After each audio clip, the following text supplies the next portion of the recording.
Welcome to Democracy Now!, democracynow.org, The War and Peace Report. I'm Amy Goodman. The House of Representatives has rejected another effort to rein in President Trump's ability to wage war against Iran. On Thursday, House members failed to advance an Iran war powers resolution on a tied vote of 212 to 212. After Democrat Jared Golden of Maine joined most Republicans in opposition. It was the third failed attempt by House Democrats to end Trump's attacks on Iran. This comes as NBC News reports the Pentagon's considering renaming Operation Epic Fury Operation Sledgehammer in a bid to circumvent a 60-day limit under the War Powers Act for the president to order military strikes without congressional approval. On Thursday, the head of the U.S. Central Command, Admiral Brad Cooper, appeared before the Senate Armed Services Committee, where he dismissed reports of civilian deaths from U.S. attacks on Iran. This is Cooper being questioned by New York Senator Kirsten Gillibrand.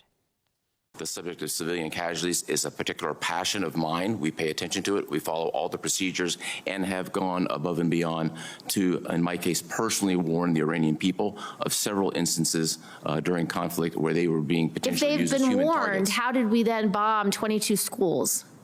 There's no indication that we have that has been corroborated. How many schools have we bombed? There is one active civilian casualty investigation from the 13,629 munitions. So how do you explain the publicly available information that 22 schools have been hit and multiple hospitals? There's no way that we can corroborate that. No indication of that whatsoever, Senator. Foreign ministers from the BRICS group of nations have gathered in India's capital, New Delhi, with the issues of Iran and Strait of Hormuz high on the agenda. On Thursday, Iran's Foreign Minister Abbas Araghchi addressed the summit, appealing to BRICS countries to help resist U.S. and Israeli attacks. To virtually everyone in this room, our resistance against U.S. bullying is not an unfamiliar battle. So many of us encounter slight variations of the same repugnant coercion. It is high time for us to jointly step up and work towards making clear that those practices belong in the dustbin of history. Today, our nations are closer to one another than ever before, and we cannot ignore the common and dangerous challenge we all face. President Trump's departed China after a two-day state visit to Beijing, where he met with President Xi Jinping. Their meeting failed to secure a breakthrough in efforts to forge a U.S. peace deal with Iran or to reopen traffic through the Strait of Hormuz. On the flight back from China, President Trump told reporters he has not yet decided on whether he will move forward with a new $14 billion arms package for Taiwan. During their talks, Xi warned Trump that differences over Taiwan could lead to conflict between China and the United States. CIA Director John Ratcliffe traveled to Havana on Thursday to meet with Cuban officials as the Trump administration ramps up pressure on Cuba. Ratcliffe's trip came a day after Cuba announced it's run out of diesel and fuel oil due to the U.S. blockade and sanctions. For decades, the CIA has carried out covert operations inside Cuba, from orchestrating the Bay of Pigs invasion to repeatedly attempting to assassinate the late leader Fidel Castro. Meanwhile, the Trump administration is reportedly taking steps to indict Castro's 94-year-old brother, Raul, who served as Cuban president from 2008 to 2018.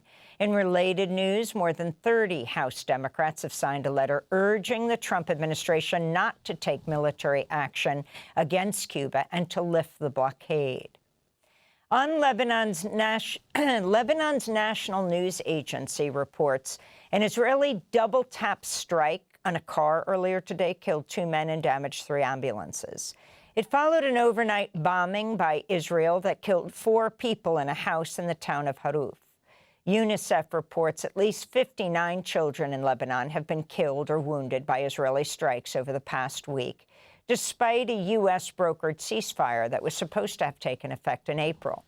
The latest attacks came as Lebanese and Israeli officials in Washington began a third round of U.S.-brokered direct talks on Thursday. Hezbollah is not participating.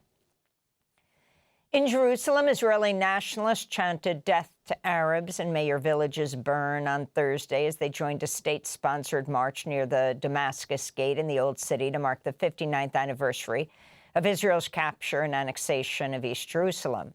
Several journalists were harassed and assaulted as mobs of Israelis attacked Palestinians in Jerusalem's Muslim quarter, vandalizing storefronts and throwing items at bystanders. This comes as the UN Children's Fund, UNICEF, said Thursday Israeli soldiers and settlers have killed 70 Palestinian children in the occupied West Bank and East Jerusalem since early 2025, amounting to around one child killed per week. Another 850 children were injured by Israeli attacks during that period. This is UNICEF spokesperson James Elder. March 2026 saw the highest number of Palestinians injured by settler attacks in the last 20 years. And we're seeing attacks become increasingly coordinated. So documented incidents include children shot, stabbed, children beaten, and children pepper sprayed. Today, Palestinians around the world are commemorating what they call Nakba Day. Nakba means the catastrophe in Arabic. It was 78 years ago that over 750,000 Palestinians were violently displaced from hundreds of towns and villages in Palestine, and thousands more killed during the creation of the State of Israel. After headlines, we'll speak with Mohammed Shahada, writer and analyst from Gaza. Then we'll speak with Israeli-American Holocaust scholar Omer Bartov. His new book, What Went Wrong, Israel. In Ukraine, a Russian missile attack on a Kyiv apartment building has killed at least 24 people. It was one of the deadliest Russian attacks on Kyiv since the war began. The dead included 3 children. Another 47 people were injured. Meanwhile, a massive fire broke out at one of Russia's largest oil refineries following a Ukrainian drone attack. A separate drone strike targeted a Russian gas plant. The head of the U.S. Border Patrol resigned Thursday, effective immediately. Michael Banks had served as Border Patrol chief since January 2025, overseeing the Trump administration's violent mass deportation efforts and the deployment of mass federal agents to U.S. cities. In a statement, Banks said his sudden departure would give him, quote, time to enjoy family and life, unquote. His resignation came just weeks after the Washington Examiner reported Banks had bragged to Border Patrol colleagues about paying for sex with prostitutes while traveling in Colombia and Thailand over the course of a decade, prompting an investigation into the claims that ended abruptly last year while Kristi Noem served as Homeland Security Secretary. A federal judge in Washington, D.C., has ordered the Trump administration to return a Colombian woman to the United States after ICE deported her to the Democratic Republic of Congo in April, a country to which she has no ties. District Court Judge Richard Leon ruled that Adriana Maria Quiroz Zapata had likely been sent to the DRC unlawfully, since Congolese officials refused to accept her on medical grounds. She was sent to the DRC anyway. In February, a federal judge ruled that so-called third country deportations are unlawful violations of due process. But in March, an appeals court put the ruling on hold while the Trump administration continues legal challenges. The U.S. Supreme Court's blocked a lower court ruling that would have cut off nationwide mail and telehealth access to the abortion medication mifepristone. The 7-2 ruling on the court's shadow docket preserves the FDA's 2023 policy that lifted a requirement to prescribe mifepristone in person.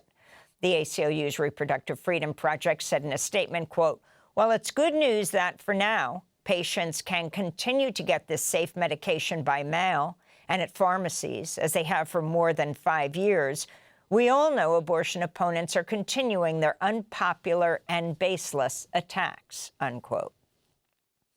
ABC News is reporting President Trump is set to drop his $10 billion lawsuit against the Internal Revenue Service in exchange for the creation of a taxpayer-funded $1.7 billion fund to compensate allies of Trump who claimed they were improperly targeted by the Biden administration.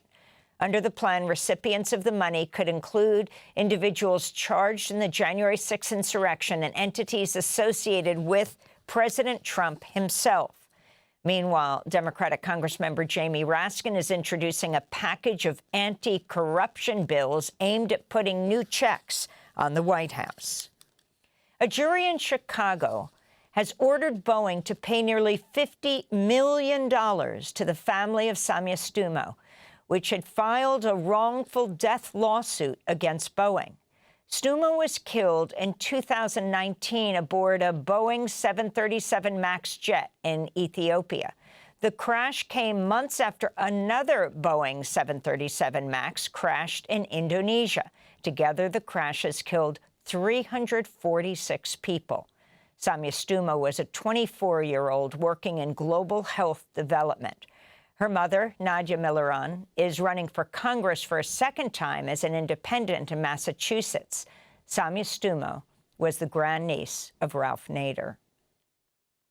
In Bolivia, indigenous groups, miners, and unions are leading nationwide protest strikes and roadblocks, demanding the resignation of the Bolivian president, Rodrigo Paz, amid the country's worsening economic and fuel crisis. The protest began over a new law that would have undermined peasant and indigenous land rights. The law was repealed on Wednesday, but the protests are continuing.